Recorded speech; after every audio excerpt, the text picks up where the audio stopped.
Welcome to YouTube channel Adarsh Navodaya education group. तो आज हम फिजिक्स में तीसरा टॉपिक पढ़ने जा रहे हैं। पहला टॉपिक हम लोगों ने पढ़ा था चार्ज के बारे में। दूसरे टॉपिक में हमने चार्ज के गुण यानी आवेशों के गुण पढ़े और आवेशों के गुण में 4 पॉइंट पढ़े थे और चारों पॉइंट्स में एक एक नंबर के चारों पॉइंट पढ़ते हैं। कौन कौन सा पढ़ा था हम लोगों ने, ध्यान करिए। पहला तो हम लोगों ने पढ़ा था कि आवेश की योज्यता का नियम, दूसरा हम लोगों ने पढ़ा था कि निश्चलता का नियम, तीसरा है क्वांटीकरण का सिद्धांत और चौथा है संरक्षण का सिद्धांत। तो चारों पॉइंट हम लोगों ने पढ़ लिए थे। फिर अगर पूछा जाता है कि आवेशों के कोई 2 गुण बताइए, 3 गुण बताइए, तो इसमें हम लोग क्या लिखेंगे कि आवेश 2 प्रकार के होते हैं, धनावेश, ऋण आवेश। समान प्रकृति आवेशों के मध्य प्रतिकर्षण बल लगता है, विपरीत आवेशों के मध्य आकर्षण बल लगता है। इस तरह आवेश एक अदिश राशि है। ये छोटे छोटे पॉइंट्स बनते हैं। अब हम लोग अगले टॉपिक में पढ़ेंगे कि जो आवेशों के मध्य बल लगता है वो कितना लगता है, उसके मैग्नीट्यूड के बारे में, उसके फॉर्मूले के बारे में पढ़ेंगे। तो फॉर्मूला दिया था हमको कूलम्स ने, तो हम कूलाम का नियम पढ़ने जा रहे हैं आज।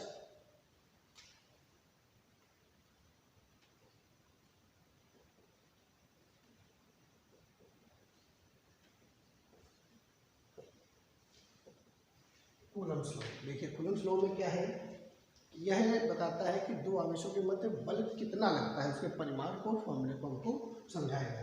तो मान लीजिए कोई 2 आवेश, पहला है Q1 और दूसरा आवेश है Q2। इनके बीच का जो सेपरेशन है वो R है, बीच की दूरी R है। तो इनके मध्य बल कितना लगेगा, तो इसकी गणना के लिए बताया गया भाई कि किन्हीं 2 आवेशों के मध्य लगने वाला बल उन आवेशों के गुणनफल के समानुपाती और उनके बीच की दूरी के वर्ग के व्युत्क्रमानुपाती होता है। ये इक्वेशन 1 मान लिया मैंने, ये इक्वेशन 2 हो गई, दोनों को हम लोग मिला देंगे। तो F इक्वल हो जाएगा Q1 Q2 upon R square. यहाँ पर एक कॉन्स्टेंट लगा देंगे कि Q1 Q2 upon R square. ये बन गया आपका कूलाम के नियम का सूत्र। तो परिभाषा कैसे लिखेंगे, किन्हीं 2 स्थिर बिंदु आवेशों के मध्य लगने वाला बल उन आवेशों के परिमाणों के गुणनफल के समानुपाती एवं उनके बीच की दूरी के वर्ग के व्युत्क्रमानुपाती होता है। ये डेफिनेशन लिखेंगे, इसके बाद ये फॉर्मूला लिख दिया जाएगा जो K है। अब हम इस कांस्टेंट के बारे में पढ़ेंगे। तो ये जो K की वैल्यू होती है, K इक्वल टू होता है 1/4 पाई एप्सिलॉन नॉट, जहां एप्सिलॉन नॉट निर्वात की विद्युतशीलता है। यानी कि जो एप्सिलॉन नॉट है ये है आपकी परमिटिविटी ऑफ स्पेस। यहाँ पर एक अगर कोई मीडियम बीच में रख दिया जाए तो यहाँ पर एप्सिलॉन आर यानी निरपेक्ष विद्युतशीलता लिखी जाती है। उसके बारे में भी हम डीपली चर्चा करेंगे। तो सबसे पहले हम इसके बारे में जानेंगे और इसकी वैल्यू कितनी होती है। इस K की जो वैल्यू होती है ये होती है आपका 9 × 10 की पावर 9। यूनिट इसकी हो जाएगी आपका newton × metre square upon coulomb square. क्यों, ओके, ये न्यूटन हो गया, ये मीटर, दूरी मीटर हो जाएगा, तो ये मीटर स्क्वायर आ जाएगा, ये कूलम स्क्वायर हो जाएगा। तो newton × metre square upon coulomb square, ये इसका यूनिट हो जाएगा। ओके, इसी की सहायता से अगर हम इसकी वैल्यू निकालें एप्सिलॉन नॉट की, तो देखिए क्या हो जाएगी। तो अभी हमने देखा कि K इक्वल टू आया आपका 9 × 10 की पावर 9। ये कांस्टेंट है, वैल्यू कांस्टेंट निकालेंगे। 9 × 10 की पावर 9 जो वैल्यू हो गई वो हो गई 1/4 पाई एप्सिलॉन नॉट की। तो एप्सिलॉन नॉट की वैल्यू हो जाएगी 1/4 पाई और ये नीचे आ जाएगा 9 × 10 की पावर 9। इसको कैलकुलेट कर लेंगे हम लोग, कितना आ जाएगा 1/4 वैल्यू ऑफ पाई 1.314 मल्टीप्लाई 9 × 10 की पावर 9। अब इसको हल कर लीजिएगा। हल करने पर इसकी जो वैल्यू आ जाएगी वो 8.85 × 10 की पावर -12। यूनिट क्या हो जाएगी, इसके की जो यूनिट है इसकी अपोजिट हो जाएगी, क्योंकि 1/, तो इसका यूनिट इसका उल्टा लिख दिया जाएगा। That means C² newton multi metre square. 1 number में पूछा जाता है इसका मान बताइए, इसका मात्रक बताइए। इसकी विमा पूछ सकता है, तो एप्सिलॉन नॉट की विमा हम लोग निकाल सकते हैं। क्या हो जाएगी विमा? कूलाम। कूलाम क्यों बराबर होता है आवेश इनटू टाइम, तो इसका मात्रक हो गया आपका एम्पियर इनटू सेकेंड। एम्पियर की विमा क्या पढ़ी हम लोगों ने? ए। टाइम की विमा टी, तो ये बन गया एटी। तो इसकी विमा हो जाएगी, इसका हो जाएगा A two T two upon newton. बल की विमा ध्यान होगी M N T minus two, और ये तो दूरी है तो एल टू हो जाएगी। ओके, एप्सिलॉन नॉट की विमा हम लोग लिखेंगे कुछ इस प्रकार से। क्या हो जाएगा? एम ऊपर जाएगा -1, एल L2, L3 हो गया, ऊपर जाएगा -3 हो जाएगा, T ऊपर जाएगा तो -2 ऊपर जाएगा +2, और 2 पहले से था तो T4 और A2। ये हो गया आपका एप्सिलॉन नॉट की विमा मात्रक मान। इसके बाद जो मैंने एक वर्ड बोला अभी कि एप्सिलॉन नॉट के साथ में एप्सिलॉन आर भी होता है, जिसे हम निर्वात की विद्युत हम उसको माध्यम की निरपेक्ष विद्युतशीलता कहते हैं। तो उसको हम कैसे समझेंगे, तो आगे हम देखते हैं इस पॉइंट्स को।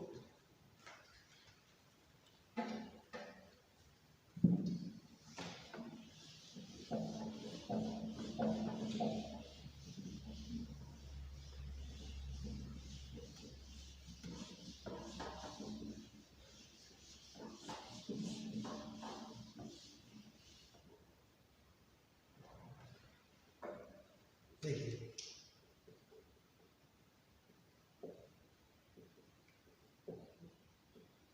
निरपेक्ष विद्युतशीलता क्या हो जाएगी? किसी माध्यम की विद्युतशीलता बटे निर्वात की विद्युतशीलता को हम निरपेक्ष या आपेक्षिक विद्युतशीलता कहते हैं। जैसे हम लोग घनत्व पढ़ते थे, माध्यम का घनत्व बटे जल का घनत्व, उसी तरह से इसको पढ़ते हैं हम लोग निरपेक्ष के लिए। तो निरपेक्ष की विद्युतशीलता बराबर माध्यम की विद्युतशीलता अपॉन निर्वात की विद्युतशीलता। तो किसी माध्यम की विद्युतशीलता क्या हो गई? Epsilon naught epsilon R. तो अगर किन्हीं दो आवेशों के मध्य कोई मीडियम रखा हुआ है, कोई स्लैब रख देते हैं कांच की या बर्फ की या जल भर देते हैं, जिसकी निरपेक्ष विद्युतशीलता एप्सिलॉन आर है, तो यहाँ पर जो के लिखा जाएगा वो ऐसे लिखा जाएगा 1/4 pi epsilon naught epsilon R.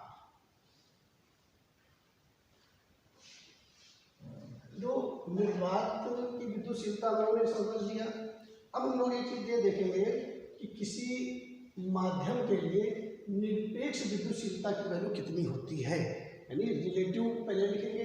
तो रिलेटिव परमिटिविटी के लिए लिखेंगे, अगर ये मान लीजिए एयर या वैक्यूम है, ओके, तो इसकी वैल्यू लिखी जाएगी 1।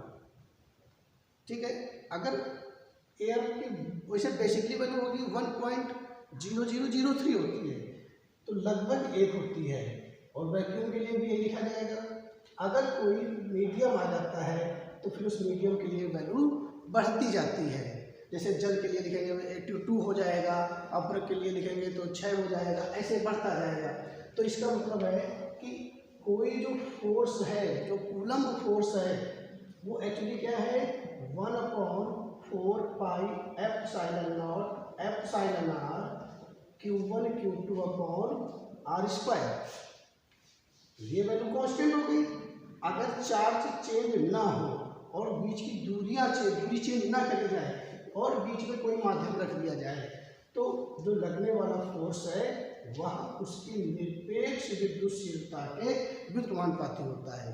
अब सोचिए, अगर यहाँ पर वैक्यूम या एयर है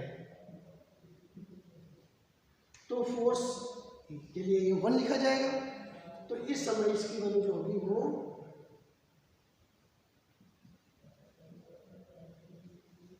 अधिकतम हो जाएगी। ओके, क्योंकि एप्सिलॉन आर की वैल्यू न्यूनतम। अब ये बढ़ेगा तो फोर्स घटेगा। ओके, तो किसी माध्यम के लिए माध्यम के लिए जो फोर्स होता है ना वो धीरे धीरे घटने लगता है।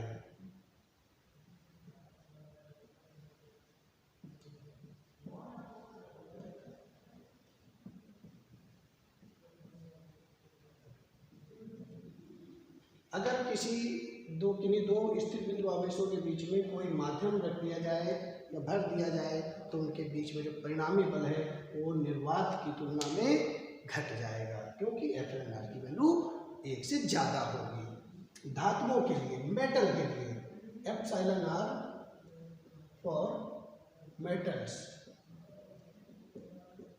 इसकी वैल्यू अनंत हो जाएगी। इसका मतलब जो फोर्स हो जाएगा वो 0 हो जाएगा। क्यों? क्योंकि यहाँ पर जब इन्फिनिटी रखेंगे तो कोई भी वैल्यू होगी तो इन्फिनिटी से डिवाइड करने पर वैल्यू उनको मिनिमाइज कर देगा। मिनिमाइज मतलब बहुत कम, अति अल्प, यानी कि लगभग शून्य हो जाएगा। यानी कोई धातु की एक प्लेट बीच में रख दें हम लोग तो इनके बीच में फोर्स जो है लगभग 0 हो जाएगा। इसको घर में प्रैक्टिकल भी समझ सकते हैं चुंबक के माध्यम से। जैसे दो चुंबकों के बीच में फोर्स लगता है, बीच में हमने एक अखबार रख दिया, कोई कपड़ा लगा दिया, फिर भी फोर्स लगता है। लेकिन अगर कोई लोहे की सीट है या दरवाजा है, आप घर में ट्राई करिए, तो दरवाजे में एक तरफ चुंबक लगाएंगे और दूसरी तरफ चुंबक लगाएंगे तो एक चुंबक को खिसकाने पर दूसरे चुंबक जो है वो स्थिर रहता है, वो हिलता नहीं अपनी जगह से। लेकिन कागज में और कपड़े में वो हिल रहा था, खिसक रहा था उसके साथ साथ। इसका मतलब है कि फोर्स प्रभावी हुआ था। और इस प्रकार अब फोर्स क्या हो गया, दोनों चुंबकों के बीच में लगभग शून्य हो गया, तभी वो एक दूसरे को जो है एक स्थान से दूसरे स्थान तक विस्थापित नहीं कर पा रहा है। तो इसी प्रकार से आवेशों में भी होता है, यहाँ फोर्स 0 हो जाता है।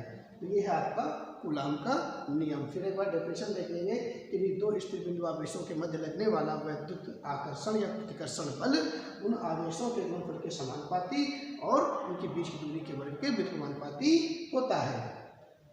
ध्यान रखेंगे, अगर आवेश समान प्रकृति यानी प्लस प्लस या माइनस माइनस है तो बल प्रतिकर्षण होगा। अगर आवेश विपरीत प्रकृति के हैं तो उनके बीच में आकर्षण बल लगेगा। बिल्कुल ध्यान रखिएगा। अब हम लोग देखेंगे कूलाम के नियम का सदिश रूप कैसे लिखा जाता है। बहुत ध्यान से सुनेंगे, थोड़ी सी इसमें वेक्टर पूछ की जाएगी और वेक्टर के लिए आपको 11 में पढ़ रखा है, मैं उसे क्लियर बताऊंगा बिल्कुल आराम से। जो किन्हीं दो द्रव्यमानों के मध्य लगने वाला हम लोगों ने न्यूटन का जो बल पढ़ा था उसका भी हमने सदिश निरूपण किया था 11th में। ठीक उसी प्रकार से इसको समझेंगे। देखिए कैसे करेंगे इसको।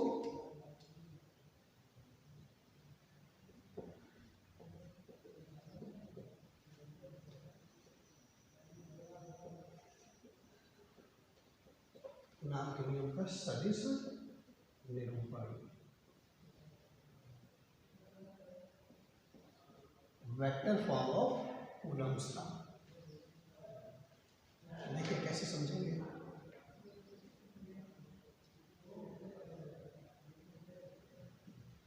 ये हमने एक फ्रेम बना लिया है, इस फ्रेम के अकॉर्डिंग ही हम उनके पोजीशन वेक्टर यानी स्थित सदिशों को समझेंगे, उसकी दूरियों को समझेंगे, इसलिए एक फ्रेम ले लिया जाता है। मान लीजिए एक आवेश है आपके पास Q1 और दूसरा आवेश है आपके पास Q2। अगर ये दोनों प्लस है तो इनके बीच में जो फोर्स लगेगा वो रिपल्सन लगेगा, यानी ये इधर की ओर जाएगा, फोर्स की डायरेक्शन होगी, और इस पर जो फोर्स लगेगा वो भी बाहर की ओर लगेगा। ध्यान से सुनिए, दोनों माइनस होंगे तो भी फोर्स की डायरेक्शन ऐसे ही होगी। अगर एक प्लस एक माइनस है तो इसके फोर्स की डायरेक्शन ये हो जाएगी और इसके फोर्स की डायरेक्शन ऐसे हो जाएगी। ध्यान रखिएगा, यानी कि बल की जो दिशा होगी वो उन दोनों आवेशों को मिलाने वाली क्रिया रेखा के अनुदिश यानी उसी दिशा में होगी। अब अंदर की ओर होगी या बाहर की ओर होगी, यह निर्भर करता है आवेशों की प्रकृति पर। बिल्कुल ध्यान से समझेंगे इसको। मान लीजिए Q1 आवेश जो है इसका पोजीशन वेक्टर R1 है। पोजीशन वेक्टर एक स्थित सदिश, किसी दिए गए बिंदु या मूल बिंदु से उसके बीच जो वेक्टर बनता है उसको उसका स्थित सदिश कहा जाता है, पोजीशन वेक्टर। हमने Q2 आवेश का जो पोजीशन वेक्टर है वो मैंने R2 मान लिया। अब Q1 और Q2 के बीच की दूरी को हम कैसे समझेंगे, यही है यहाँ पर बेसिक पॉइंट है। तो ये हो गया तो बीच को मिलाने वाली रेखा। अब देखिए 1 से 2 की दूरी यानी R21 जिसकी होती है उसको पहले लिखेंगे, जिसके कारण होती है उसको बाद में लिखा जाता है। तो 1 से 2 की दूरी R21 कितनी हो जाएगी, यानी ये वेक्टर हो गया R2 1, 2 से 1 की दूरी यानी 1 की दूरी 2 से, ये बन गया आपका ये दूरी हो गई। ओके, तो Q2 से Q1 का पोजीशन वेक्टर R12, Q1 से Q2 का R21। ओके, ये चीज ध्यान रखिएगा। अब इसमें थोड़ी सी बेसिक जानकारी भी जरूरी है। कैसे? जैसे मान लीजिए हम R21 निकालना चाहते हैं, तो देखिएगा ध्यान से, यहाँ पर मैं आपको शॉर्ट में समझा देता हूँ। ऐसे आया, R1 हो गया, R2 हो गया, ये वेक्टर हो गया आपका R21, R21। तो इनमें इन तीनों सदिशों में कौन सा सदिश किन्हीं दो सदिशों के योग के बराबर होगा? तो जिस वेक्टर का टेल टू टेल और हेड टू हेड यानी शीर्ष से किसी शीर्ष से जुड़ता है और उसका पुच्छ जो है वो पुच्छ से जुड़ता है। तो R2 देखिए, R2 का हेड इसके हेड से जुड़ा है और इसका टेल इसके टेल से जुड़ा है। इसका मतलब R2 जो वेक्टर है वो इन दोनों वेक्टर के योग के बराबर है। तो कैसे लिखेंगे कि R2 जो है वो R1 प्लस R21 के बराबर है। ओके, तो बताइए क्या हो जाएगा यहाँ पर? R2 minus R1 is equal to R21। इसको ध्यान रखेंगे हम लोग, है ना, तभी इसका यूज करेंगे। ओके, अब देखिए आगे बढ़ते हैं। आगे बढ़ेंगे तो हम इस दूसरा चित्र बनाते हैं R12 के लिए। तो R12 के लिए चित्र क्या बन जाएगा? दिस इज R1, देखिएगा ध्यान से, दिस इज R2 और ये वेक्टर मैंने U डाला, तो ये वेक्टर क्या बन जाएगा? R12। ओके, अब देखिए R1 जो वेक्टर है ना, इसका इससे हेड और इसका टेल इसके टेल से जुड़ा हुआ है, यानी R1 जो वेक्टर है वो इन दोनों के योग के बराबर हो जाएगा। तो इस डायग्राम से अगर हम देखेंगे तो ये हमारे पास रिजल्ट आएगा कि R1 बराबर R2 प्लस R12। ओके, यानी R1 माइनस R2 बराबर R12।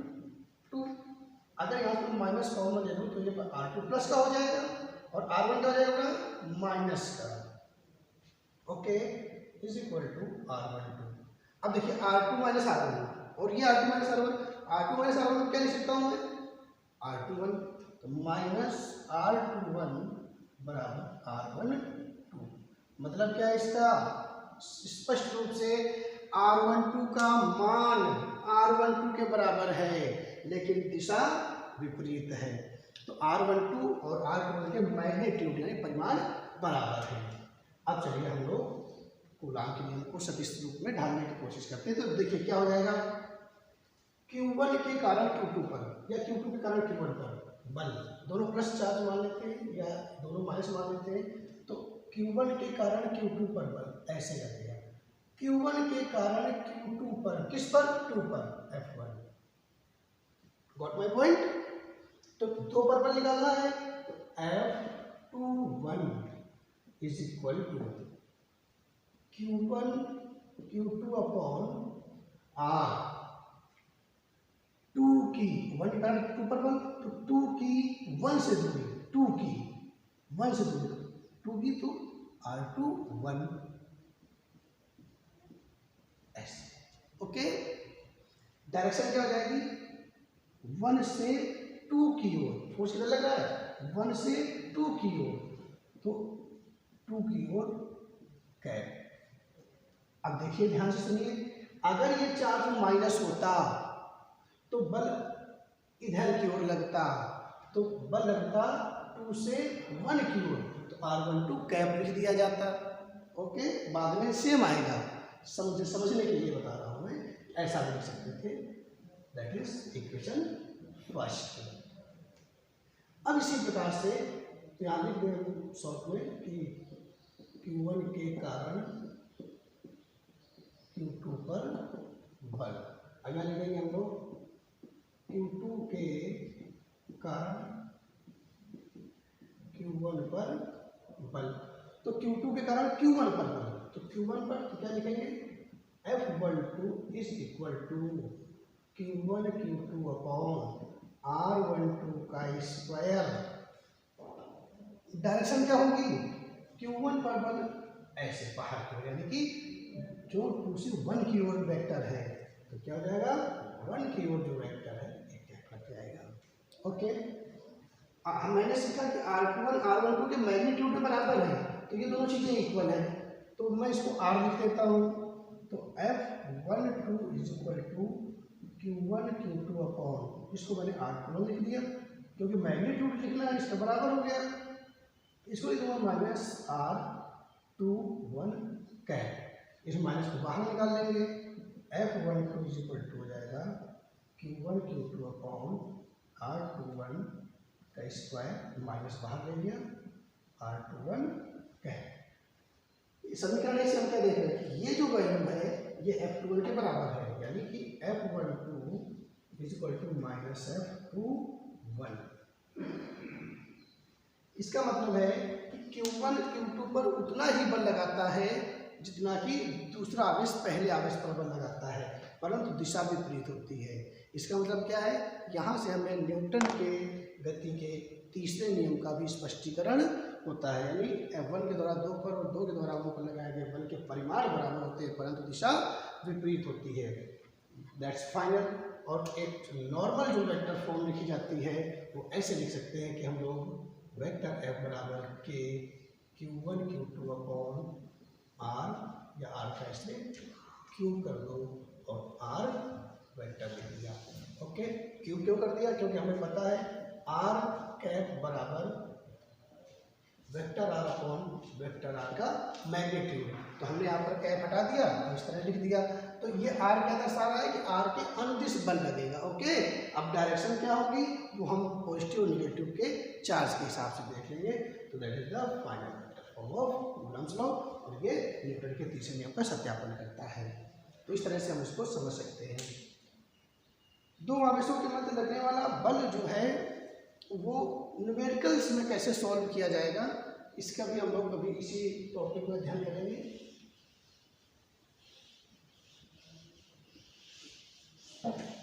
एक छोटी सी एप्लीकेशन होती है कूलम्ब्स लॉ की, जिससे हम लोग ये पता करते हैं कि अगर 2 से अधिक चार्जेज आ जाए तो क्या करेंगे।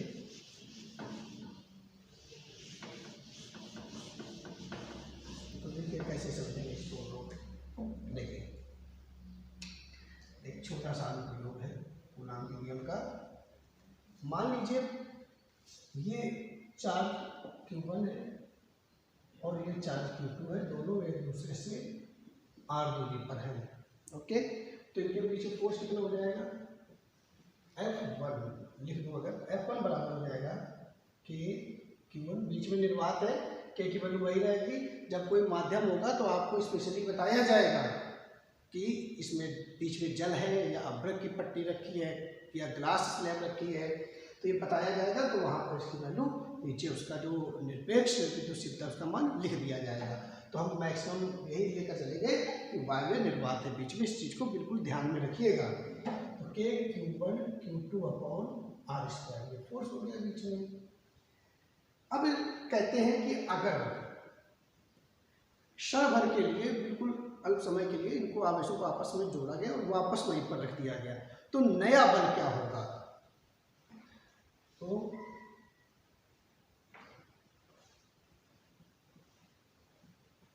क्षण भर के लिए संपर्क में लाकर पुनः उतनी ही दूरी में रखने पर बल क्या होगा या उसका क्या प्रभाव पड़ेगा। तो देखो चार्ज का हमने बताया आपका डिस्ट्रीब्यूशन कैसे हो जाएगा, दोनों आवेशों को जोड़ लेंगे और फिर जब अलग करेंगे दोनों को आधा आधा कर देंगे। क्यों, क्योंकि पॉइंट है तो इनको हम सिमेट्रिक मानेंगे, है ना, सर्वसम मानेंगे, इसलिए।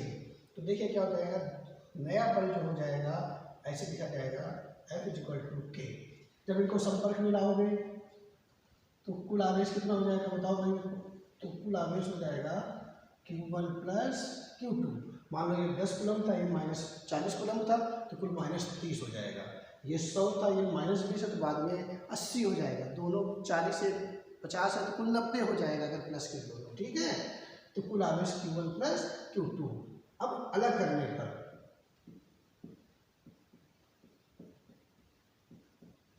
प्रथम पृथक करने पर दोनों पॉइंट में चार्ज हो जाएगा Q1 प्लस Q2 और आधा पता चला जाएगा वह Q1 प्लस Q2/2, आधा आधा अलग हो जाएगा।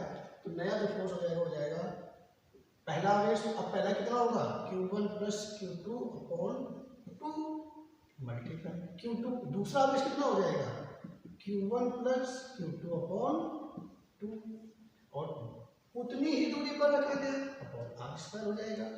जो नया बल होगा हो जाएगा K Q1 plus Q2 Q1 plus Q2, तो Q1 प्लस Q2 का होल स्क्वायर अपॉन 2 2 जा 4 मल्टीप्लाई r²।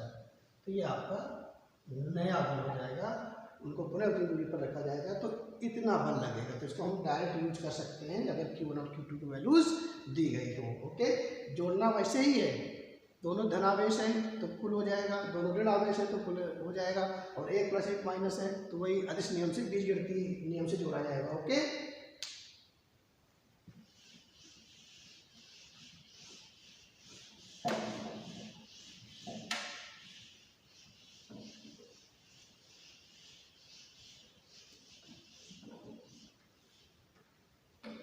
एक सीधे न्यूमेरिकल ऐसा बना देता हूँ जिसमें आपको वेक्टर भी शामिल हो जाएगी।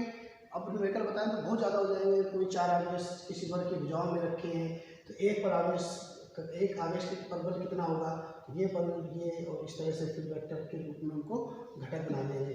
तो एक सवाल ही अच्छा सवाल बता देते हैं, उसमें आपको सारी चीज़ें मिल जाएंगी। तो देखिए, मान लीजिए कि कोई आपके पास इस तरह से एक एग्जाम्पल,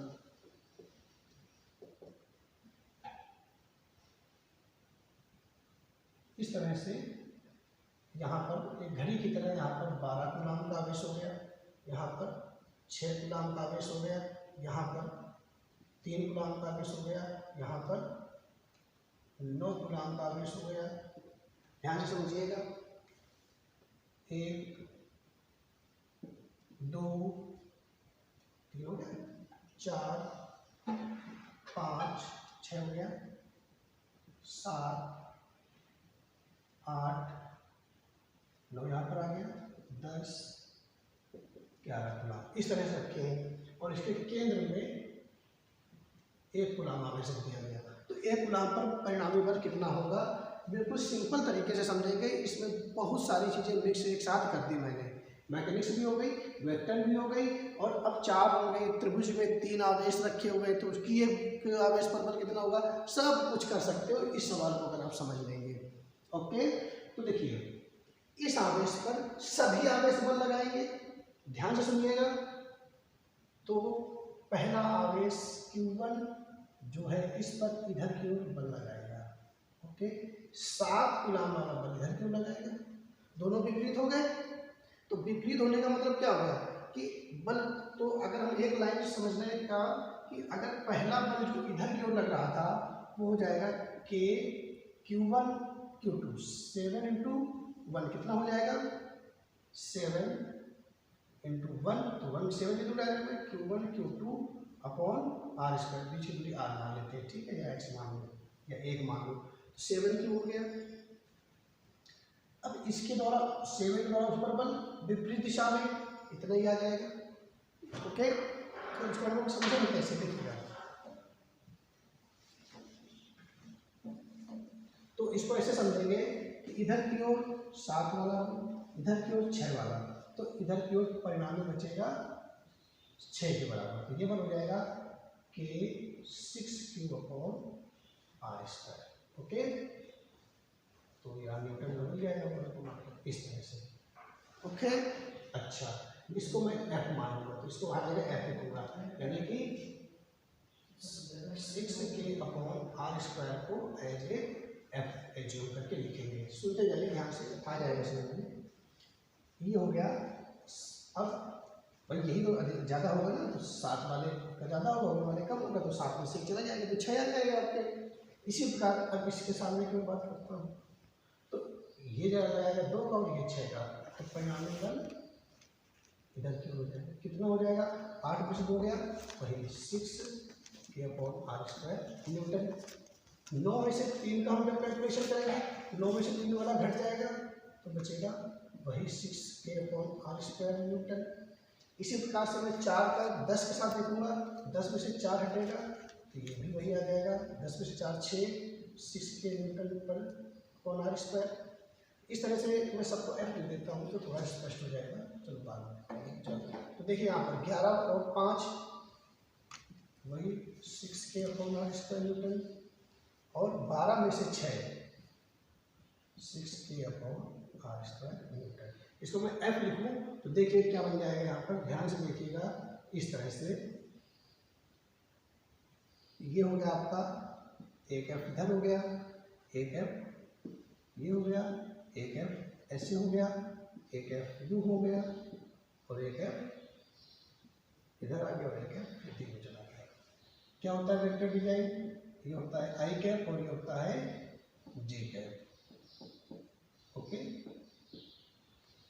ये हो गया i कैप। अब इनका एंगल कितना हो जाएगा, तो हमें पता है कि 30 30 30 और पूरा 90 हो जाता है इधर, तो ये 30 डिग्री।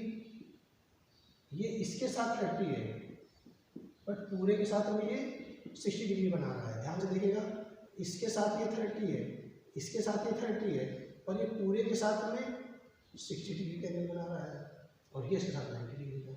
ओके, अब देखिए हमें कुल बल निकालना है, तो पहले हम एक्स एक्सिस पर टोटल फोर्स लगा देंगे और फिर वाई एक्सिस पर टोटल फोर्स निकाल लेंगे। तो एक्स एक्सिस की बात करता हूँ, तो देखिएगा जरा एक्स एक्सिस की, तो उसके साथ हमने आई कैप ऐड कर दिया। एक्स एक्सिस पर कितना लगा, एफ, ओके, प्लस एफ का ये कंपोनेंट कौन सा बनेगा, एफ कॉस थीटा, ओके है ना, एफ कॉस 30, ओके। फिर इसका बन जाएगा एफ कॉस 60, ओके। अच्छा, इधर से इसका 30 बनेगा, एफ कॉस 30, तो मैं यहाँ तो लिख दूँ, कोई प्रॉब्लम नहीं है। ये भी एफ है, तो ये एफ है, तो इसका 60 डिग्री का कंपोनेंट और 60 हो जाएगा, ओके। तो टोटल फोर्स हो गया आई कैप डायरेक्शन पर इतना हो गया। अब मैं करता हूँ जे की डायरेक्शन में, तो जे की डायरेक्शन में देखिएगा साइन देख लेंगे, इसका जे कंपोनेंट 0 हो जाएगा क्योंकि इसके साथ नेगेटिव एंगल बनाएगा।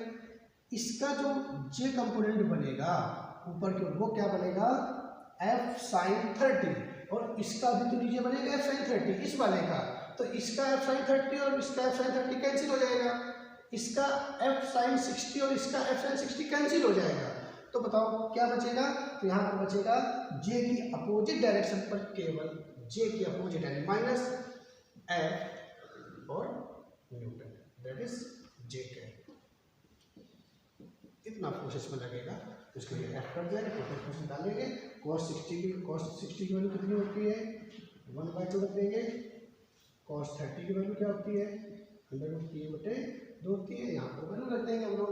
तो नेट फोर्स आ जाएगा इस पर, बोलिए भाई, ये एफ, तो पहले देखेंगे F plus 2f cos 60, cos 60 कितना है, cos 30 कितना है, √3/2, तो √3/2 लिखोगे तो 2 से 2 कट जाएगा, f√3 कितना बचेगा, f√3 प्लस cos 60 की वैल्यू 1/2, 2 से 2 कट जाएगा, कितना बचा, f आई कैप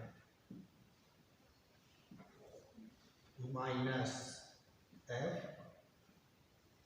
जे कैप, ओके, न्यूटन। इतना फोर्स लगेगा। तो अब आप आराम से घर में ऐसे जो प्रॉब्लम हो तो कमेंट में नीचे डाल दीजिएगा। जैसे किसी त्रिभुज पर क्यू आवेश है या 2q आवेश है, इस पर कितना फोर्स लगेगा, तो इनके सारे फोर्स निकालेंगे और फिर इसके बाद हम इनका सदिश योग कर लेंगे, ओके। इस प्रकार से किसी वर्ग में कोई आवेश इलेक्ट्रॉन्स रखे हुए हैं, तो किसी एक इलेक्ट्रॉन पर कितना बल लगेगा, सारे फोर्स निकालेंगे, उनका वेक्टर सम कर लेंगे। फिर ठीक इसी तरह से तो आपको इनकी प्रैक्टिस करके आना है, और इसको आगे की वीडियो देखने के लिए इस चैनल को सब्सक्राइब करें और शेयर करें ज़्यादा से ज़्यादा। Okay, good luck.